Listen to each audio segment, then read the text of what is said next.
Hello नमस्कार। मैं M.K. Singh आज फिर पुनः आपके दर्शन के लिए आ गया हूँ। और जैसा कि हमने चर्चा की थी पिछले वीडियो में कि 4 वेदों का एक एक मंत्र मिलकर 4 महामंत्र बने हैं। इन 4 महामंत्र की जाप से भी परमात्मा की यदि ज्ञान ना हो तो कुछ भी मिलने वाला नहीं है। आज मैं इसी पर चर्चा करूँगा कि अथर्ववेद में आया अयम आत्मा कि आत्मा ही ब्रह्म है। यह अथर्ववेद बोला कि आत्मा ही ब्रह्म है। ऋग्वेद में आया प्रज्ञान ब्रह्म मतलब ज्ञान ही ब्रह्म है। सामवेद में आया तत्वमसि कि वह ब्रह्म तू है। यजुर्वेद में आया अहम ब्रह्मास्मि वह ब्रह्म मैं हूँ।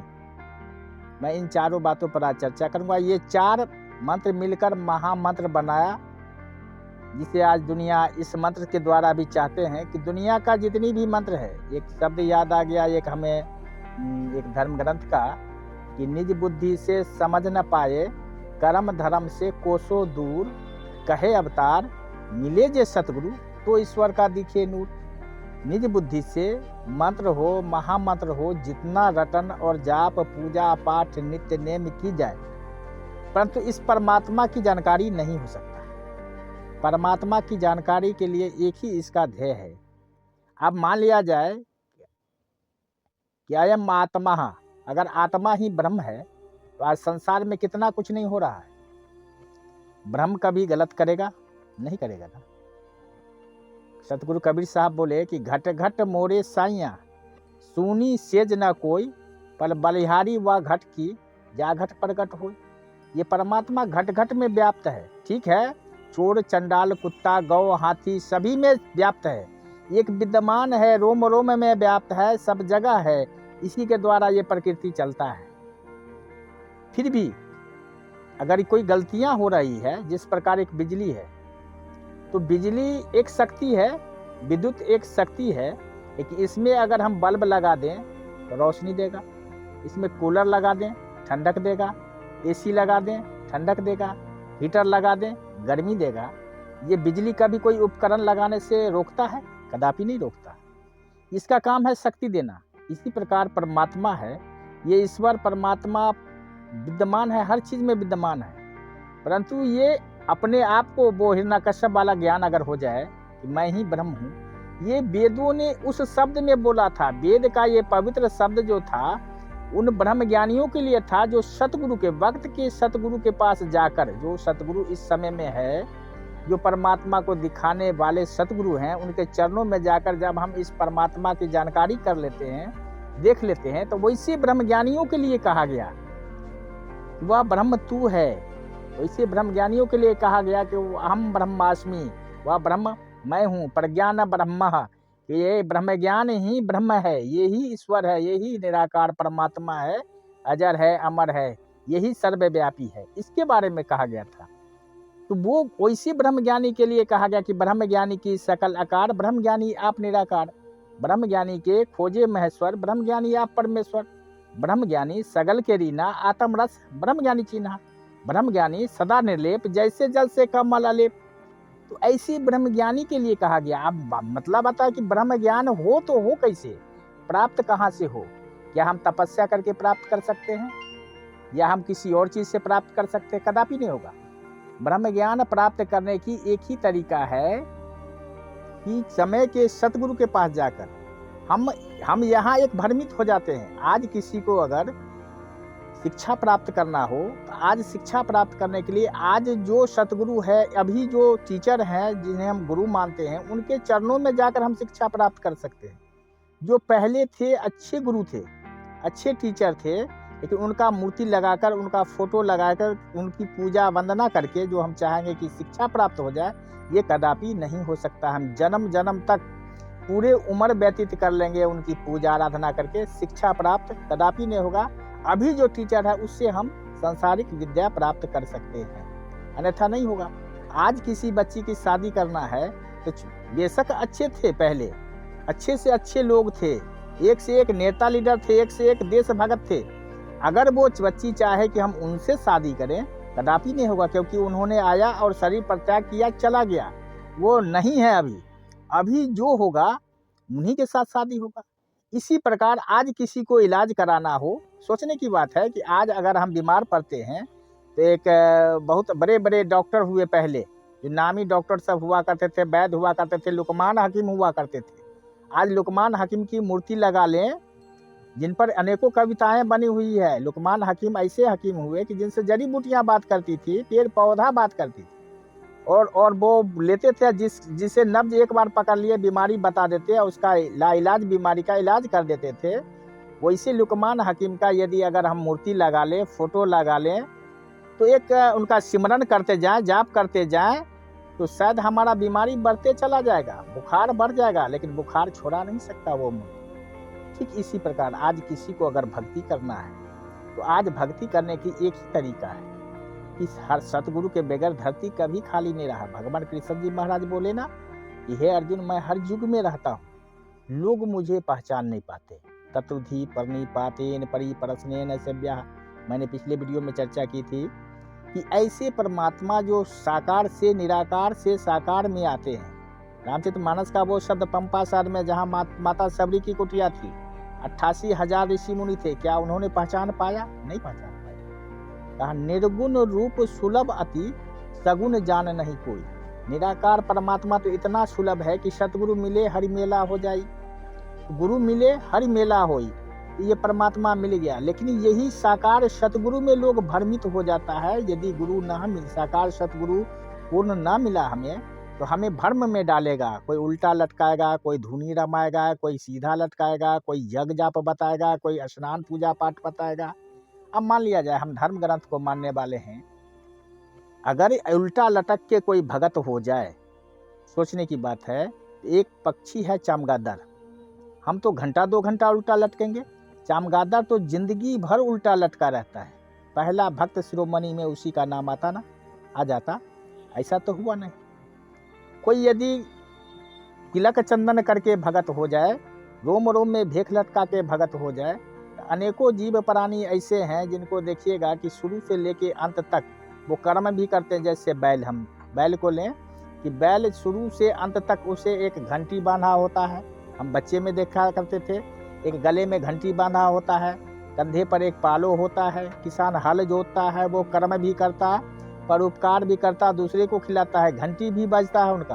पहला भक्त शिरोमणि में उनका नाम आ जाता।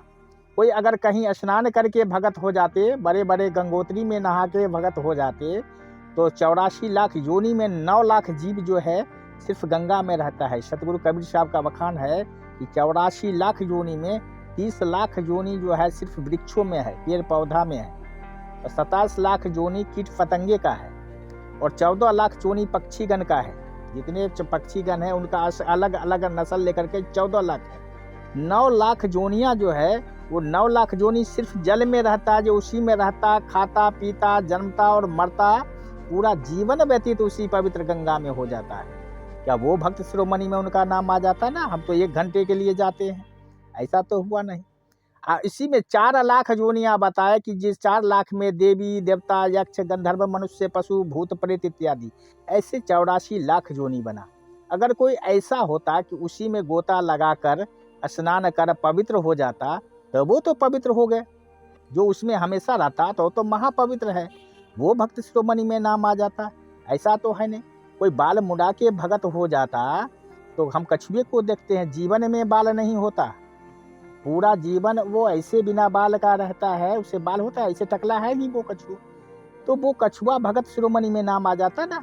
ऐसा हुआ नहीं, वो भी ऐसा नहीं हुआ। अगर मान लीजिए धुनी रमा के भगत कोई हो जाता, तो हम समा और परमाना का तो कितने गीत है और कितने लोग जानते हैं। एक कीड़ा है जो जब भी आग जलती है तो वहां पर आके अपने आप को जल के भस्म हो जाता, तो उससे भी वो पहला भक्त वो हो जाता। उसको तो काफी प्यार है धुनी से, धुनी रमा, वो आ गया, उसमें जल के भस्म हो गया, लेकिन वो भी तो भगत नहीं हो पाया ना। कोई व्रत उपवास से भगत हो जाता, तो हम क्या अनेकों जानवर हैं। जैसे साधारण लेके एक बांदर, वो जिंदगी भर फल फूल खाता है, फलहारी रहता है, भक्त शिरोमणि में नाम आ जाता। अनेकों बातें हैं जो हम सोचते हैं, ऐसे नहीं। भक्त बनने की एक ही तरीका है, समय के सतगुरु, सतगुरु के बगैर नाम रहो साधु रहो रहो गुरु गोविंद, कहो नानक इस जगत में जिन जपिया गुरु मंत्र। ये सारे चीज हमेशा धरती पर रहता है। ये परमात्मा है, साधु एक न एक संत रहते ही हैं, सतगुरु स्वयं रहते हैं। सतगुरु के बगैर धरती खाली नहीं होता। फर्क हमारे आँख का होता है। हम तो कान में मंत्र फूकने वाले गुरु कर लेते हैं, हम तो कर्मकांड बताने वाले को गुरु कर लेते हैं। परमात्मा सर्वव्यापी है। हम तो शास्त्र को पढ़ते नहीं हैं, उसको समझते नहीं है, किसी के द्वारा सुना और हमने भक्ति शुरू कर दिया, हम मंत्र का जाप शुरू कर दिया। यही बात है वेदों में, ये आत्मा ही ब्रह्म है, तो वो इसी के लिए है जो ब्रह्मज्ञानी है। और ब्रह्म ज्ञान की प्राप्ति सिर्फ सतगुरु द्वारा होता है। कोई आज तक राम कृष्ण से को बढ़े जिन्ना ने गुरु कीन। ये भगवान राम भी आए, उन्होंने भी गुरु किया, वशिष्ठ मुनि के चरणों में उन्होंने भी गया और ब्रह्म ज्ञान प्राप्त किया। भगवान कृष्ण जी आए, संदीपन मुनि के चरणों में उन्होंने भी गया, ब्रह्म ज्ञान प्राप्त किया। जितने भी गुरु पीर पैगंबर धरती पाए, सबों ने गुरु चरणों की मर्यादा रखा, उनके चरणों में सर झुकाया, ब्रह्म ज्ञान प्राप्त किया। कोई ऐसा नहीं हुआ। राम कृष्ण से को बड़े जिन्ना ने गुरु कीन, तीन लोक के नायिका त्रिलोकी नाथ गुरु आगे अधीन। वो भी गुरु के आगे अधीन हो गए जो अवतारी पुरुष हैं, जिन्हें आज संसार मान रहा है। तो यही बात है, गुरु करने के लिए जो आके चले गए, कहा मुर्दे नहीं पूजे ये दुनिया, ये रीता ने संसार दिया, कदिया कृष्णा ते आराम आते ने गोपियां आवाजा मार दिया। ऐसे भक्ति नहीं होती। जो आके चले गए उनकी पूजा हम सोचने वाली बात है। एक बात मैं और चर्चा करना चाहूँगा कि क्या सतयुग में भगवान विष्णु जब आए, शरीर धारण किए, तो त्रेता में राम जी भी आए। हनुमान जी भगवान विष्णु के जय घोष एक बार भी नहीं किए। हम इससे भी तो सोच सकते हैं ना, जब भी किए तो उन्होंने जय श्री राम जय श्री राम जय श्री राम किया। फिर भगवान कृष्ण जी जब आए द्वापर में, तो अर्जुन था, अर्जुन एक बार भी जय श्री राम नहीं किया। उन्होंने तो सिर्फ अपने कृष्ण का नाम लिया, हे कृष्ण हे महाबाहो हे कृष्ण हे प्रभु। जब विराट स्वरूप देखा अपने कृष्ण से, तो जो जिस वक्त जो सतगुरु, जो जिसका कल्याण अपने सतगुरु से होता है, उसका नाम जपन करता है। उन्होंने कोई ऐसी बात नहीं था कि उनसे कोई दुश्मनी था, दुश्मनी नहीं था, प्यार तो वही है, वही शरीर बदल के आ गया। यही बात होता है कि कान से सुना हमने और मानना चालू कर दिया। पहले हम सोचे समझे, सोचो समझो तागन मनो, मन के कदे भी हिलो न। पहले सोचे समझे तब बात को माने। रामचरितमानस का शब्द है ना कि सुनी समूह जही जन मोदित मन, मज्जही अति अनुराग। पहले हम सुने समझे और मंजन करे मन में कि बात हकीकत है। रामचरितमानस तो कह रहा है ना कि संत सरोवर गंग जल ताही पखारू अंग, कि संतों की सरोवर ही गंग जल है, इसी में ये शरीर की पवित्रता होगी। संतों की संगति में बैठकर ही ये मन पवित्र होगा। संत सरोवर गंग जल ताही पखारू अंग, सो देहिया निर्मल भय नित साधु के सत्संग। तो रामचरितमानस कह रहा है, उसमें तो नहीं लिखाया ना कि सिमरिया सरोवर गंग जल, चमथा सरोवर गंग जल, झमटिया सरोवर गंग जल, तिरमानी सरोवर गंग जल, प्रयागराज सरोवर गंग जल, या अमृतसर, कहीं का नाम नहीं लिया। रामचरितमानस कहा कि संतों की संगति, संत के संगति में जाना, संतों का प्रवचन सुनना, संत सरोवर गंग जल। ये हमारा धर्म ग्रंथ कह रहा है, ये हमारी कोई बातें नहीं है कि संतों की सरोवर में, संतों की संगति में ये मन पवित्र होता है। ताही पखारू अंग, ये एक सूक्ष्म शरीर है, ये जो दिखाई पड़ रहा है ये मैं नहीं हूँ, मेरा रूप कुछ और है। इसकी पवित्रता संतों की संगति में होगी। संत सरोवर गंग जल ताही पखारू अंग, सो दहिया निर्मल भय नित साधु के सत्संग। लेकिन हमारे मन का भ्रम है कि हम तो सुन के भक्ति की शुरुआत करते हैं और ये जीवन हमारा ऐसे व्यर्थ ही बीत जाता। हम अपने आप को चतुर समझते हैं, चालाक समझते हैं, बुद्धिमान समझते हैं, लेकिन जीवन व्यतीत हो जाता है। अंत में हमारे वही आँख से वही आंसू चलता है। लोग समझते कोई और, बात तो एक ही होता कि हमने इस संसार में किस काम के लिए आया था। ये बातें याद आती है अंत समय में, वो काम हम नहीं कर पाते जिसके लिए आए। हम दुनिया में उलझ के रह गए, कर्म कांड पूजा पाठ नित्य नेम करते करते जीवन व्यतीत। कहा ना कि पढ़ पुस्तक संध्या वादन, पुस्तक पढ़ना संध्या वादन करना। अरे भाई वो क्या है, उसकी मर्यादा तो तब है कि हम पुस्तक की वो जो बातें लिखी है उसको जीवन में धारण करें, उसको कर्म रूप दे, वैसे गुरु के पास जाए, वो तो नक्शा मात्र है। धर्म ग्रंथ जो है हमारा एक नक्शा है जो गुरु तक पहुंचाता है, लेकिन धर्म ग्रंथ हमें परमात्मा से नहीं मिला सकता है। कहा कि संत की भेद वेद न जाने, वेद की भेद संत पहचाने। वेदों के क्या पता कि संत में कितना गुण है, लेकिन वेद में जो लिखी हुई है वो संत को पता होता है। आओ मित्रों, अब मैं यहीं पर विराम दूंगा, ये आशा के साथ कि अब मैं इस पर चिंतन करूं। हम सभी मिलकर इस पर सोचना होगा, चिंतन करना होगा, मनन करना होगा कि धरती खाली नहीं होता, कोई ना कोई तो गुरु है अभी जो कहता है आओ मित्रों, एक पल में परमात्मा का दर्शन होता है। एक पल गिरने से पहले परमात्मा विराट का दर्शन करा दे, समझ लेना ये मुर्शद है, ये दुनिया का मालिक है। ये देखने में तो मेरे जैसा लगता है, मनुष्य के रूप में आता है, लेकिन होता अद्भुत शक्ति है। निराकार की पूरी शक्ति उसमें विद्यमान होता है। ऐसे सतगुरु के पास जाकर हम अपना कल्याण कर ले, और फिर जब हम अपना कल्याण करेंगे तो जो भी बातें बोलेंगे दूसरे का भी परोपकार होगा, दूसरे का भी कल्याण होगा। नमस्कार।